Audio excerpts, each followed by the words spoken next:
Good morning once again, and welcome to Career Ready Tempe's workshop on creating your virtual workspaces, setting you up success for the classroom. So, welcome everybody. My name is Adrian Cassio, and I am the program coordinator for Career Ready Tempe. We are your source for career preparation. So, first off, I want to thank all of you for being here and joining our presentation. I also want to give a big thanks to some of our amazing partners for making this possible. So thank you to Tempe Chamber of Commerce and thank you to Tempe Union High School District for supporting us and providing this presentation to all of you. I'm excited because today we have Elizabeth Vasquez from Access ASU, who is going to she's going to be presenting on creating your virtual workspace. We know that if anything, this is such an important time for all of us, students and adults, with how to navigate through this virtual world. So we're really excited to have her present about that.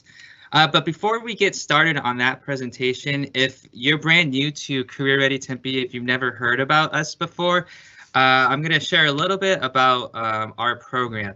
So Career Ready Tempe, in partnership with the Tempe Chamber of Commerce, Tempe Union High School District, and the City of Tempe, we prepare Tempe youth, such as yourself, in participating in the future workforce. So we connect you with college and career readiness support and actually provide a paid internship opportunities for eligible students. And these internships are in fields that are in demand. We typically serve income eligible Tempe youth who are either incoming junior or seniors for the 2021 fall semester and who attend Tempe Union High School District. Last thing to know about us is that we match students with Tempe businesses for the summer internship placements. Assuming time allows, I'm going to speak a little bit more about our program and provide a little bit more info about eligibility. This might be something that some of you may be eligible to participate for this upcoming summer for 2021. So be sure to look out for that. Feel free to visit our website, tempe.gov/careerreadytempe. There you'll find all the information about eligibility and how to apply for the internship program. Thank you so much, Adrian. Again, welcome everybody. My name is Elizabeth Vasquez and I work with Access ASU. Access ASU is part of the outreach department at Arizona State University. So our main work revolves around working with our K through 12th grade students and parents and just helping bridge that gap between, we're essentially a bridge, between the students, parents, and the university. So we do a lot of work with high school students, and this is one of our most popular, most requested workshops because of the times that we're in. And so I'm hoping that today you guys can walk away with a couple of these tips. As we go along, feel free to take some notes. Like Adrian shared, this meeting or this workshop is being recorded, so you will have access to it later on. Feel free to drop any questions you may have also in the chat or in the Q&A, So virtual workspaces, as you probably all know and are probably experiencing this, we've all been working from home or away from our normal day-to-day work or school. So we are now kind of stuck in this between two worlds. We're having to bridge our home world and our school and maybe work world. So that has been a huge challenge for many of our students, especially those of you who may be sharing spaces at home with other siblings or maybe your parents, cousins, or other family members. So I know it could be really difficult to focus and just operate in this new environment, right? So today, again, we're going to be talking about what that looks like what that can look like for you as a student, and maybe what are some ways that you can change your physical workspace to allow for more productivity and for you to be successful with school and everything you have going on at home as well. So some of the topics that we're going to cover are how to set up your physical working space.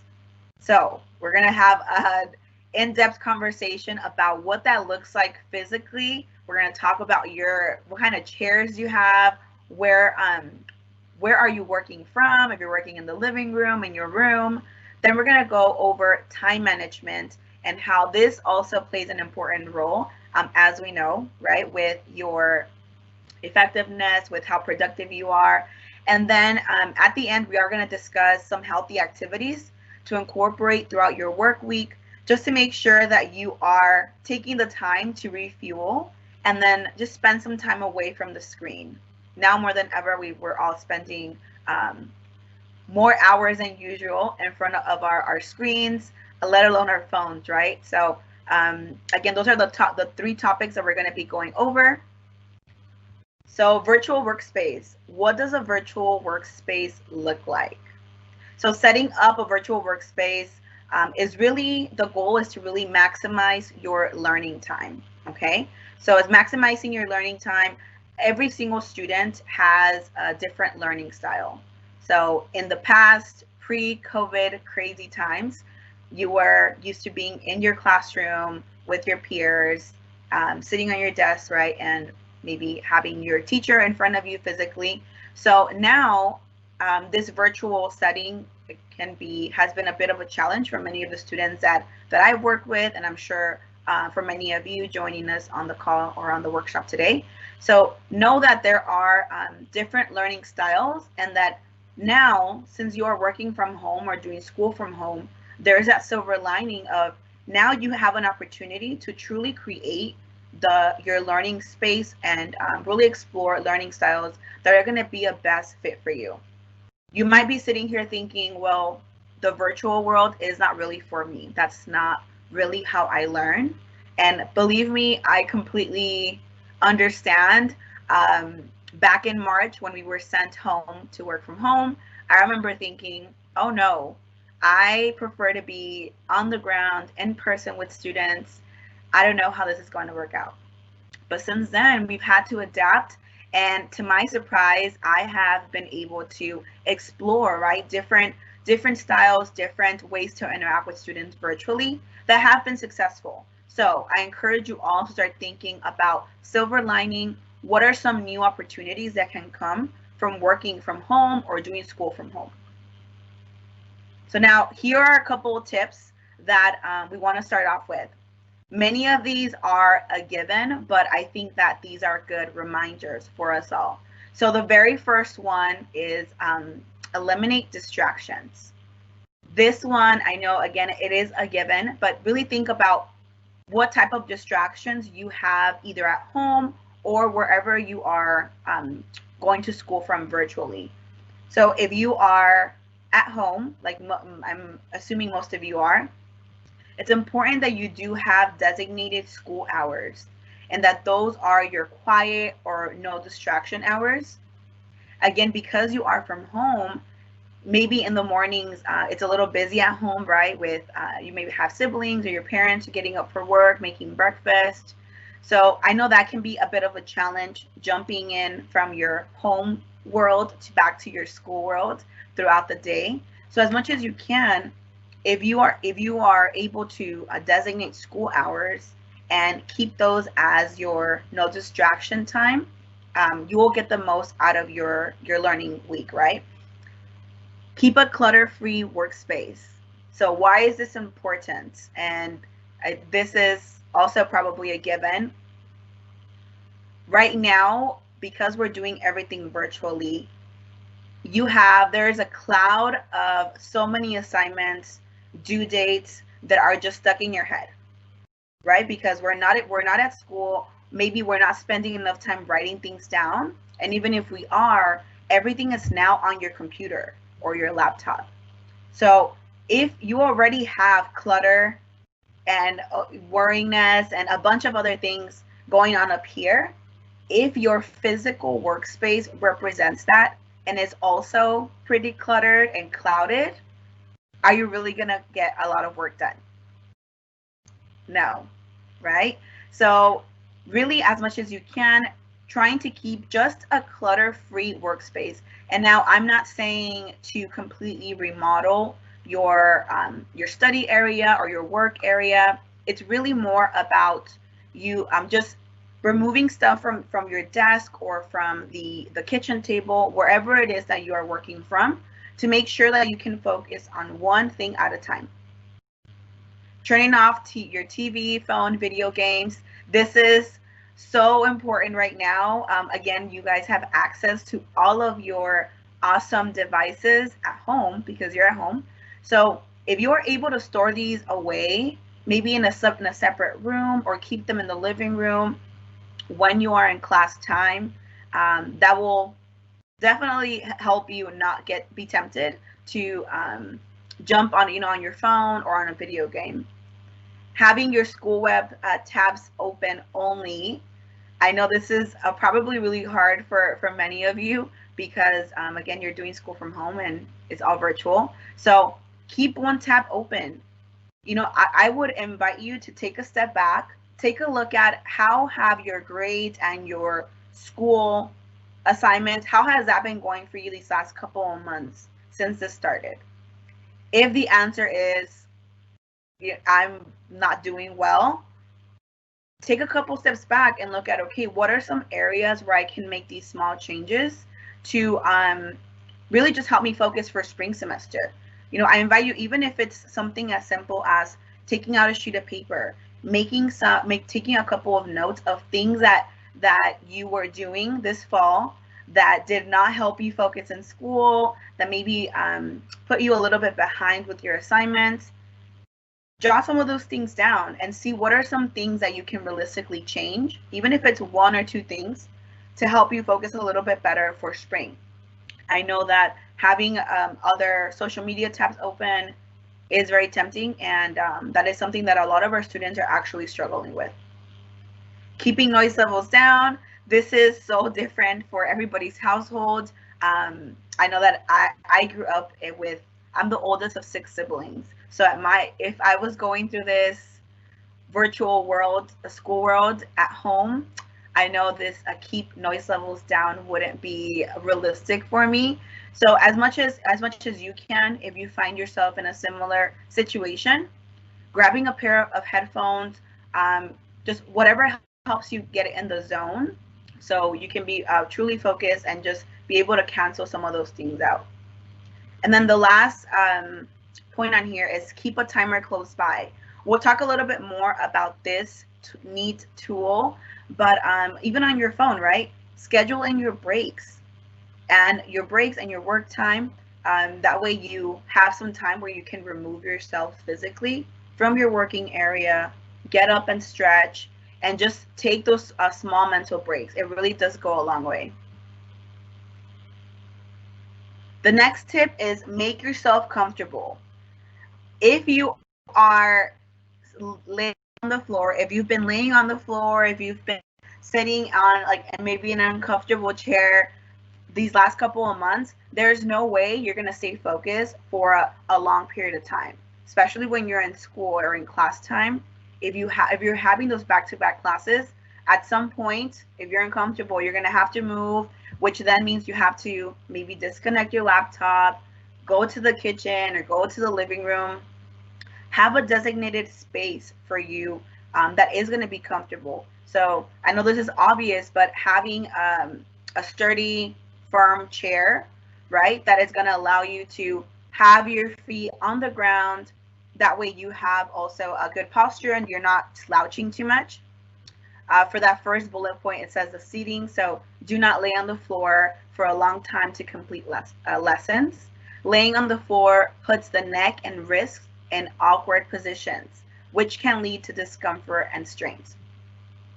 So if you're looking for ways to continue staying focused for a longer period of time, avoid doing some of these things if you have been doing them these last couple of months. Next, where are you working from? So do you have a desk that you're working from? Are you a student that's working at a kitchen table? Whatever that looks like for you, it doesn't matter. The goal or the idea is that your desk is at least at your mid-waist, and that your laptop is at an eye level with you.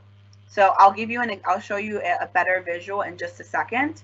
But as you can see here from the picture to the right, the student is using a pile of textbooks to rise his laptop. So maybe the student is working from his kitchen table. Kitchen tables tend to be a little bit lower as well. So he's probably working from his kitchen table and had to use a pile of textbooks to just keep his laptop at eye level. That will help with his back, with his neck, right, and his wrist as well. So now your desk setup. So this is the visual I was referring to. As you can see here on the left-hand side, this is what the student might be doing if he's not using the additional little like tools that we're going to be talking about. So on the left-hand side, you see how he's leaning a little bit forward towards the table. Now he's looking down at his laptop, which could put some strain on his neck, his back, his wrist. If you can see his feet do not reach the floor. So on the right hand side, you see the student is using a box to elevate his feet. He is using a towel, a rolled towel, to help with his back and his posture. You could even use a pillow. I think that would probably work best. I know I've used a pillow the last couple of weeks, so that's been helping me. But overall, the idea is that you do have a designated study area where you have a similar setup. You don't have to go out and buy a fancy desk. I know by now many of you have a system set up that is working for you or is not working for you. So if you're in a situation where you're still not sure of what your setup should look like, take a look at some of these tips here. You know, do you need to elevate your laptop because you're studying maybe from a pretty low physical desk?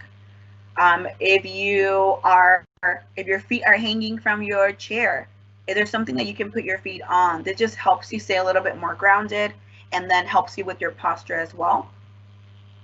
Separate your school zone versus your fun zone. So fun zones look very different for everybody's household, but fun zones can be used during breaks or after school hours.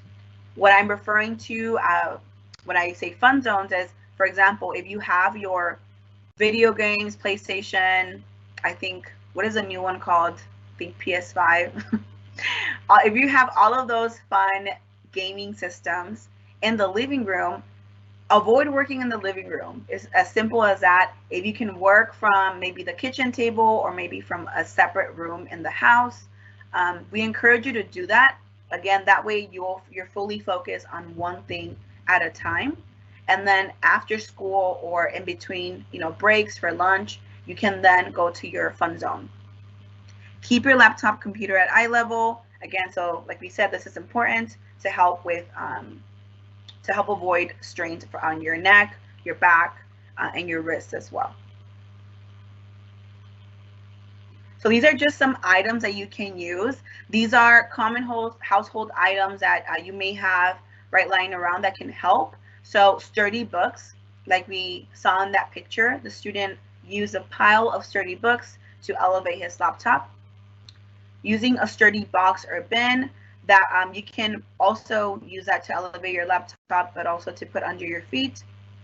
You see here the student is using a pillow as well to elevate her laptop or tablet to be at an eye level.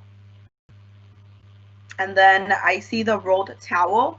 So again, this could be a rolled towel or a pillow behind your back. And then we'll talk a little bit more about the timer as well.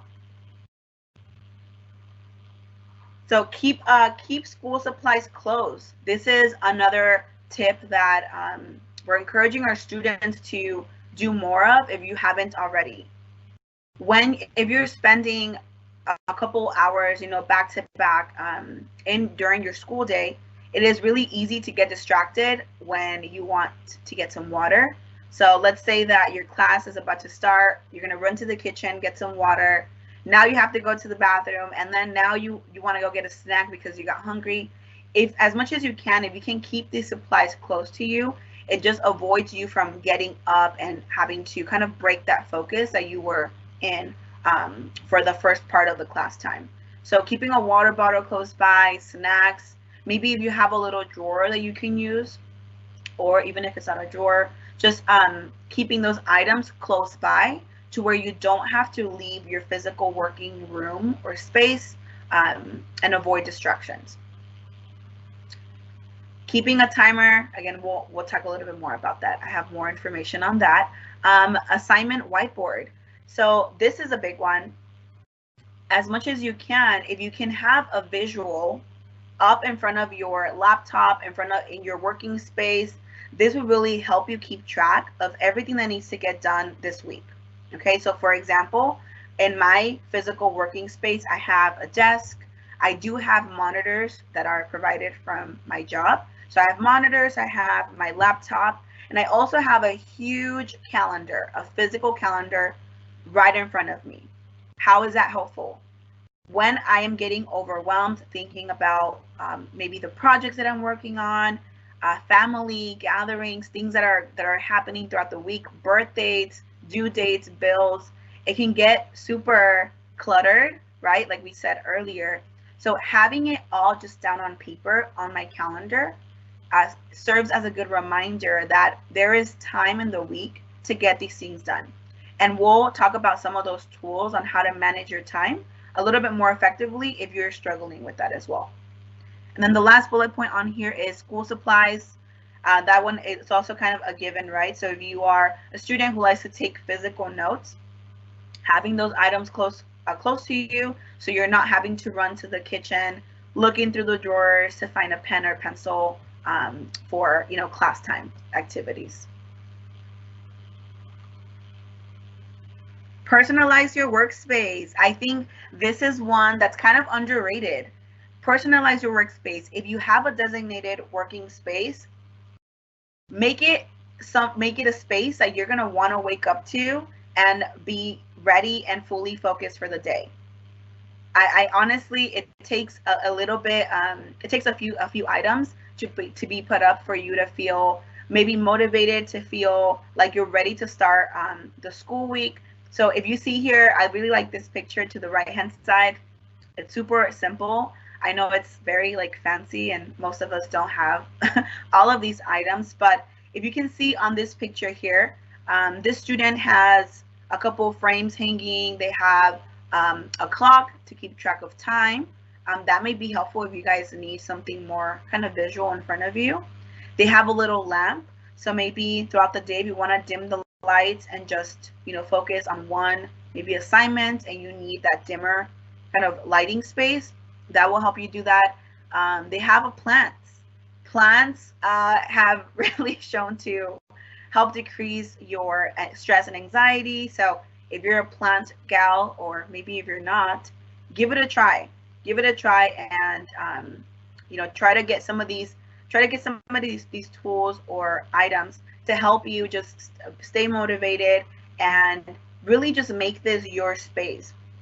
As of now, everything is up in the air. So nobody's really sure when we're gonna go, if we're ever go back to all in person, if we'll stay hybrid. So at the moment, making your personal space something lively and a space that you are going to want to wake up to again and do your work, it's going to just set you up for success in the long run, and it'll feel more kind of grounded. You feel like you have more structure by doing that as well.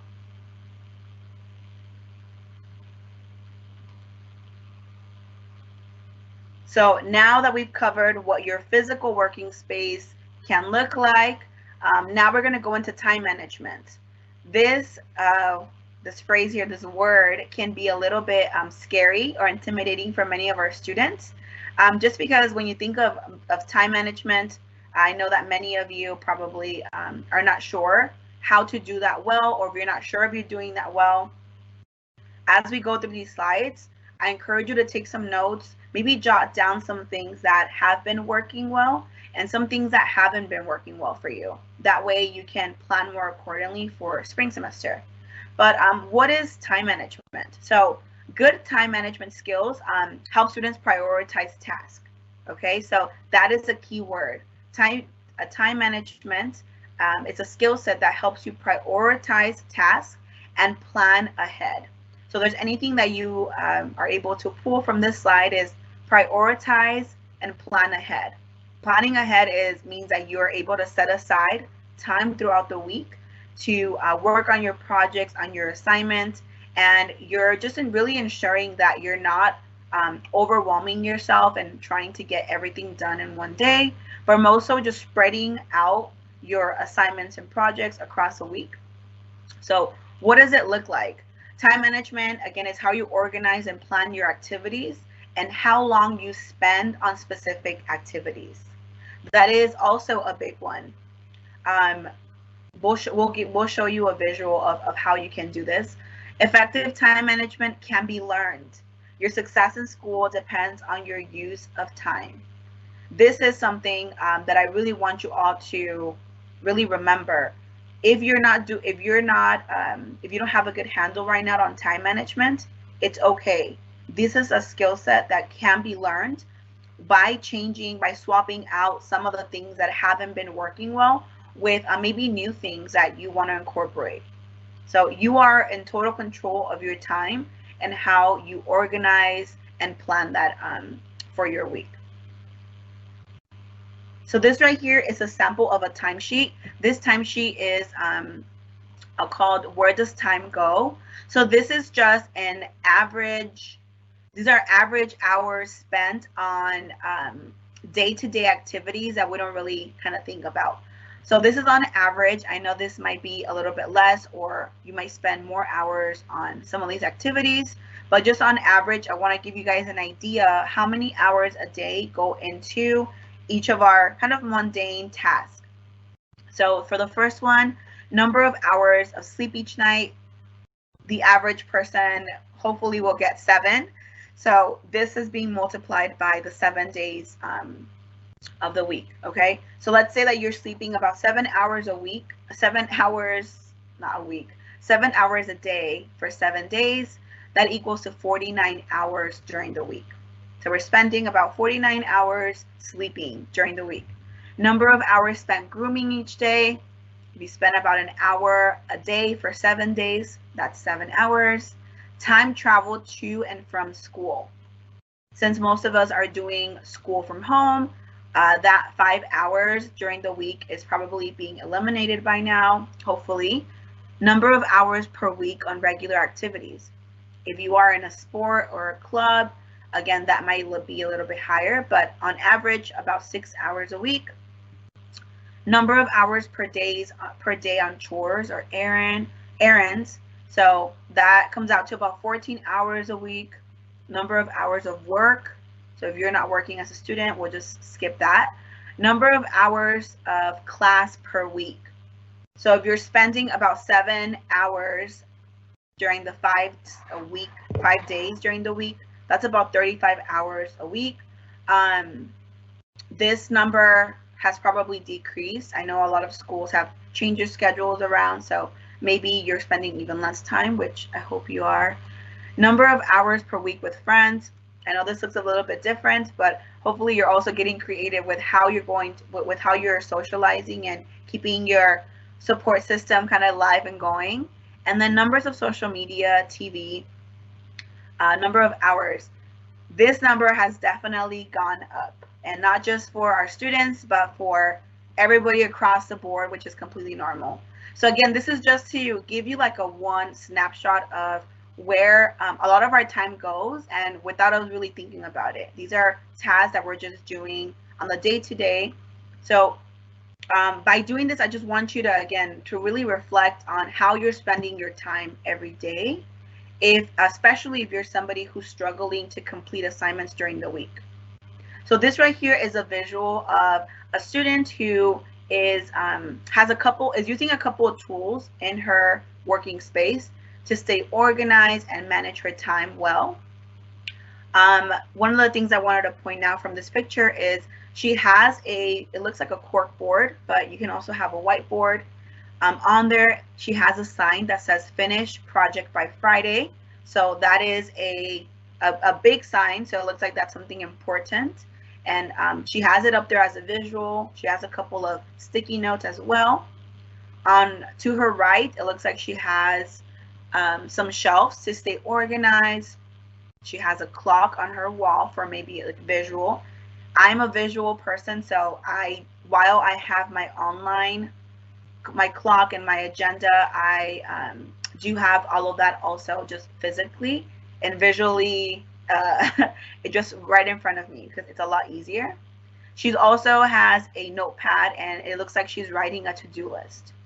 And she has her monitor. So many of us don't have monitors. So if you have your laptop, again, just look at your surroundings. What are some tools that maybe you can add that you're seeing in this picture or some of the things that we've talked about?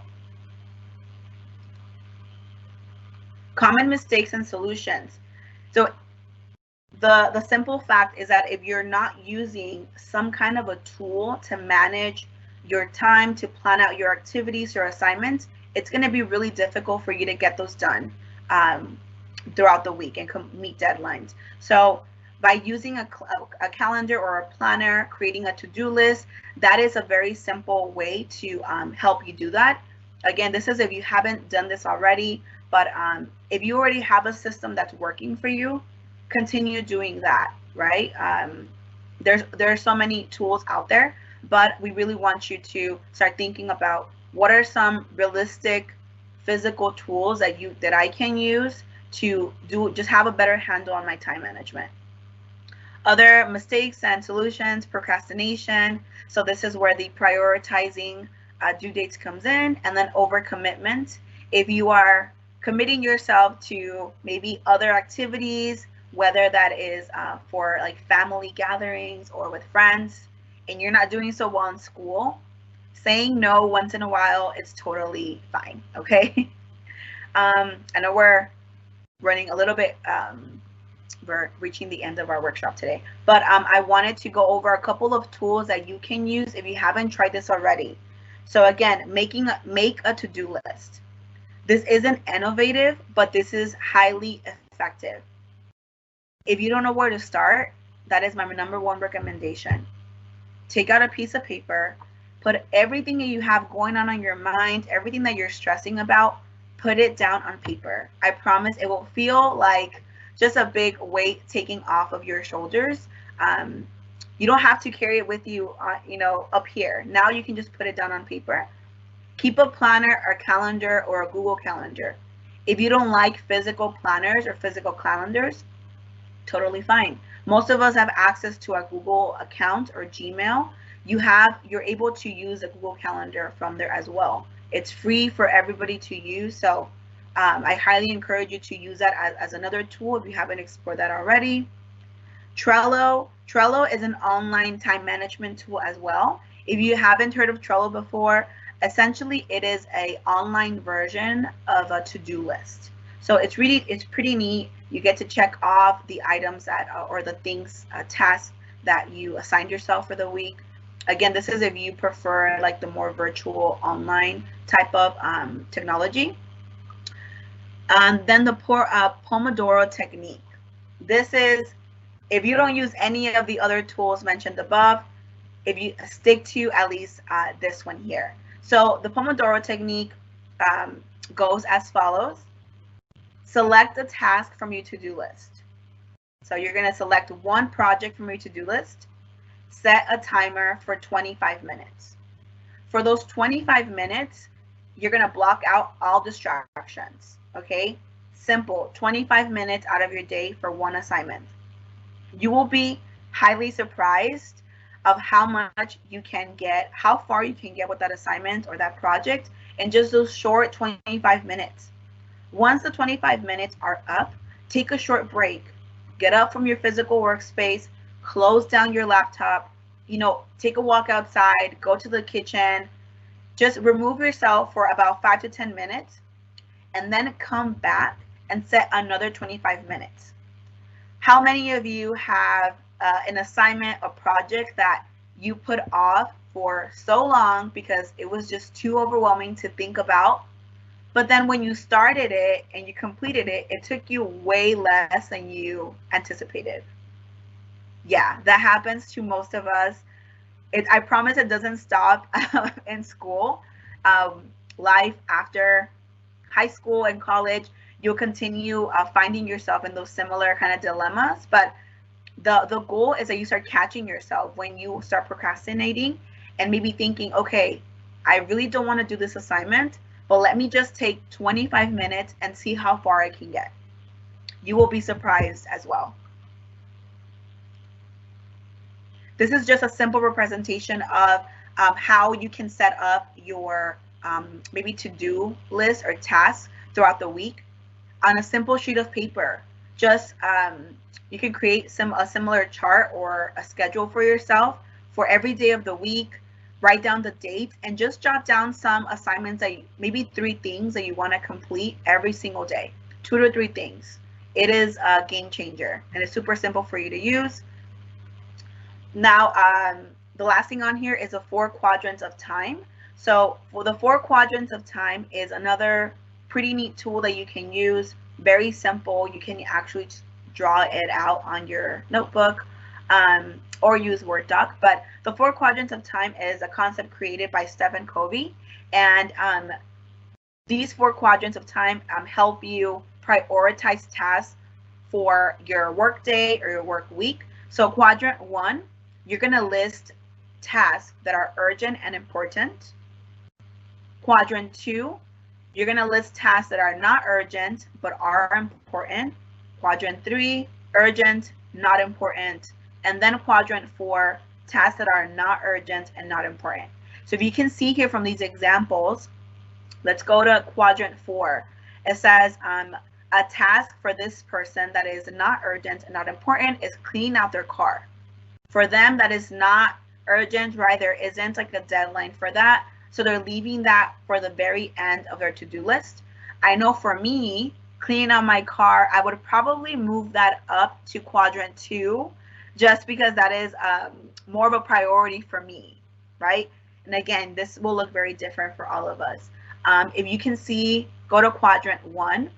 A task that the student listed under this quadrant is prep for presentation tomorrow. So that is urgent and important because it's timely, it's taking place tomorrow. So I invite you to create the 4 quadrants, draw them out on your notebook, and just jot down some of these things that need to get done through the week. And after you're done putting this together, maybe place those things on your calendar. Give them deadlines. That way you feel like you have a good grip on your work week and that you have enough time to get everything done. So this is a way that you can try it. Again, it's super simple. I don't have a physical PDF form to share with you, but I am happy if you want to send me an email. I can, send you what I have created. It's super simple. Again, you can create this on Word doc also. So now creating a routine and writing it down, it is essential that you have some kind of routine. Like we shared earlier, designate your school hours, take your breaks. If you are a student who prefers to do homework in the morning or work in the morning, I'm an early bird, then make sure that you are scheduling time to do homework early in the morning and not leaving it till later at night when you know that is the least productive time for you. So I think these times have really forced us to start thinking about when are we the most effective?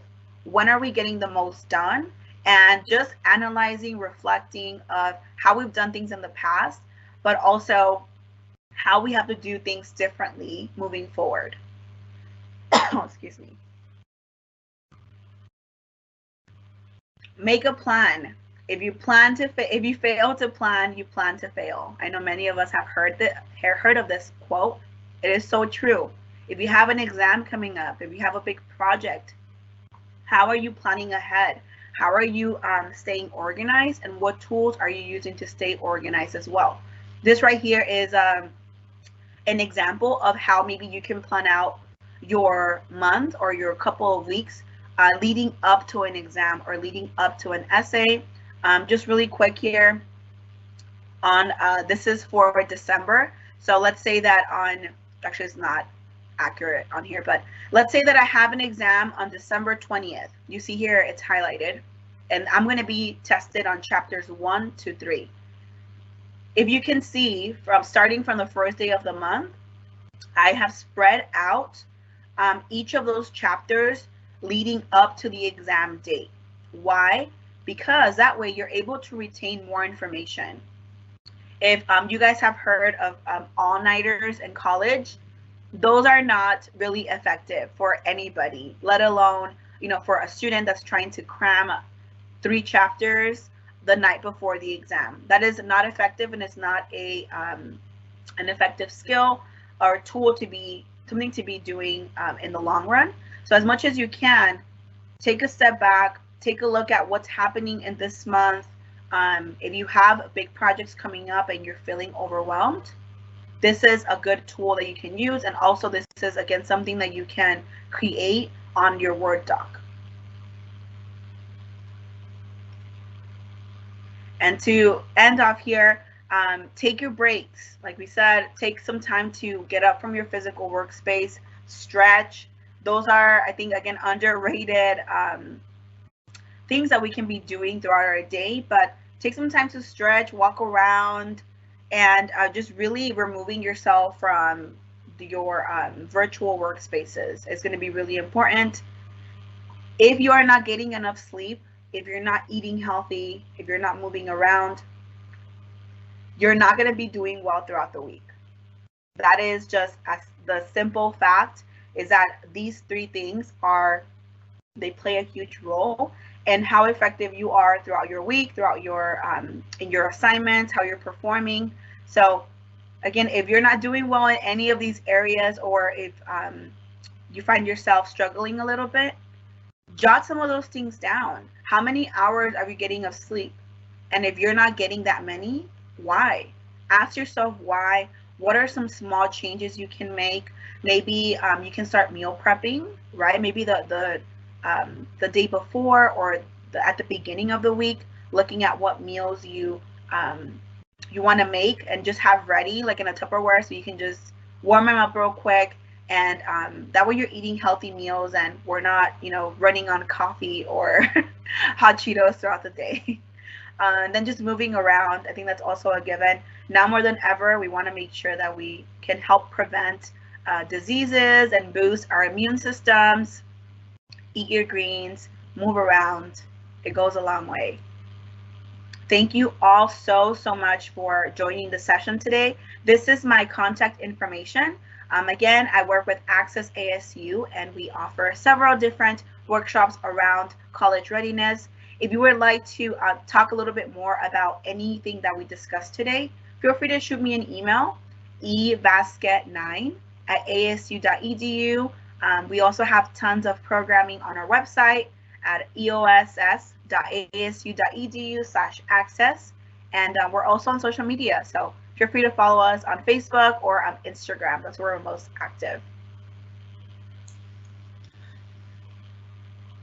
Thank you so much, Elizabeth. We really appreciate the presentation there, and I especially appreciate everything you talked about time management, because so many times students in high school would always ask me, what's the hardest thing about college? And I said it's usually managing your time, and kind of like what you said, is looking at the silver lining of everything, even though we don't like the situation we're in, having to do all of this virtually. One of the positives is that will really prepare you for if you're planning to do some post-secondary education, college, where a lot of times you might be doing a hybrid of online schooling and going in person, or all online schooling, or just not having such a structured schedule as you do in high school. So I really appreciate what you talked about time management. Something I would add to that is that being real with yourself, that there's always going to be some things that all of us just won't ever want to do. I know I would always say, like, well, I'll do that tomorrow. I'll probably feel like doing it tomorrow, whether it's an essay or studying for a test. And then tomorrow comes and I'm like, no, I still don't feel like doing it. I'll do it the next day. And then the next part of like that procrastinating. And it's okay. We all know that there's things that we just aren't gonna ever want to do. So not fooling ourselves and saying, yeah, I will feel like doing it that next time. So Thank you so much for that. And as mentioned before, we wanted to open up. If anybody does have questions, they can type it in. At the moment, I don't see any questions, but you do have Elizabeth's email and contact information, so you know who you can reach out to. Hopefully this information will be helpful, not just for school, but any of you who may be interested in doing an internship, which is what we're going to be talking about next, some of those opportunities that we have. So just a little bit more about Career Ready Tempe. As I mentioned before, I was going to give you a little bit more info about that. So in order to know if you qualify for Career Ready Tempe internship, I highlighted some of the major qualifications, and I'll just read those real quickly. So you must be a student who attends Tempe Union High School District School, and that school that needs to be in Tempe. And you must be an incoming junior or senior in fall of 2021. So that means is, as of right now, if you are a sophomore or if you're a junior currently, then it's saying next year you're either going to be a junior or a senior in the fall. You must be a resident of City of Tempe. So unfortunately, it doesn't count if you go to a school in Tempe Union High School, but you live in Phoenix. Although there are other opportunities we'll be happy to share with you about as well. Be legally authorized to work in the United States. Be at least age 16 prior to starting the program. So this is a summer program. It starts summer of 2021. So as long as you turn 16, by May, then you'll be able to qualify for this program. And if you're under 18, you will have to have parent guardian permission to participate in the program. To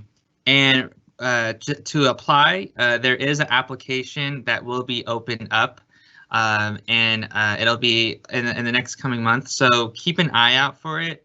You can visit tempe.gov/careerreadytempe. Honestly, you're also going to hear just from teachers as well. So probably the same way you heard about today's workshop, you'll also hear about it at school, either on Schoology or other, on Remind or anything like that. You'll hear about when the opportunity is open, the application is open to apply.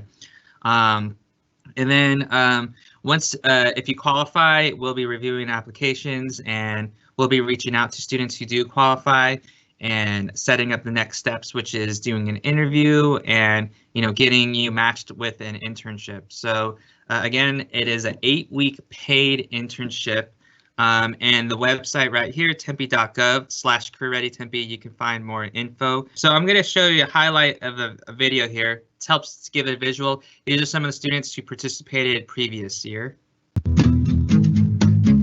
So the program came about as a 2-year youth workforce pilot program created by the City of Tempe's Human Services Department and Economic Development Department, along with the Tempe Chamber of Commerce. It was very important for Landings Credit Union to be involved with Career Ready Tempe because for decades we've actually had interns from high schools and colleges, and we have been involved in our community supporting students over the decades. Essentially, there are 3 pieces of the program. One of them is by providing 8-week paid internships to high school students with local businesses who are located here in the City of Tempe. The second piece is that we connect students with a mentor from the City of Tempe's College Connect Tempe program, and so these folks help the students navigate their career and educational goals. The third part of it is that we provide soft skills training to our students. Those are the 3 major pieces of what we're doing with the program in order to prepare these students for the future workforce. We currently have our young man intern, Ben, who is able to work in our marketing department. My duties here at Landings Credit Union are to help with the marketing side of the business and really help brand the business as a whole.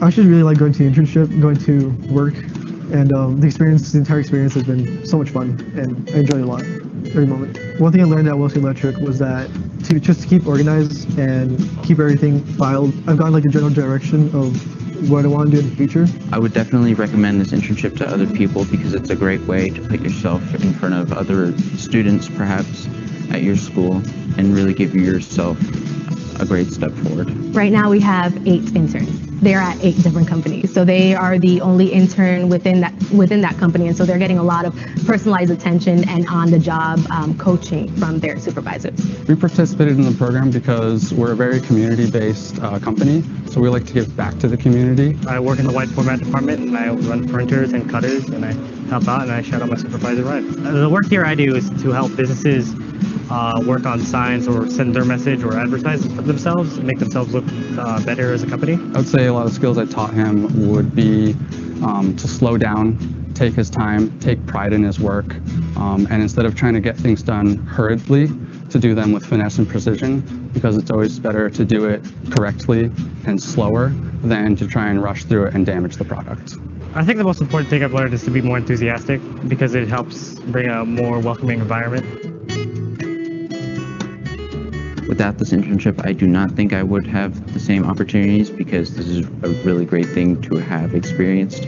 And if you have the opportunity, definitely take it. Be another employee in our community that is helping our economy grow. It helps me become a better person to communicate because I'm able to see all these new different forms of advertising that I probably would have never thought of had it not been for this internship. Being able to train someone and give someone an opportunity they might not have had before is very important to us. The experience that someone has is truly invaluable. The exposure to professionals, I think that is truly tremendous, and that can change the way someone thinks, the way someone interacts in the workforce, and the way that someone succeeds.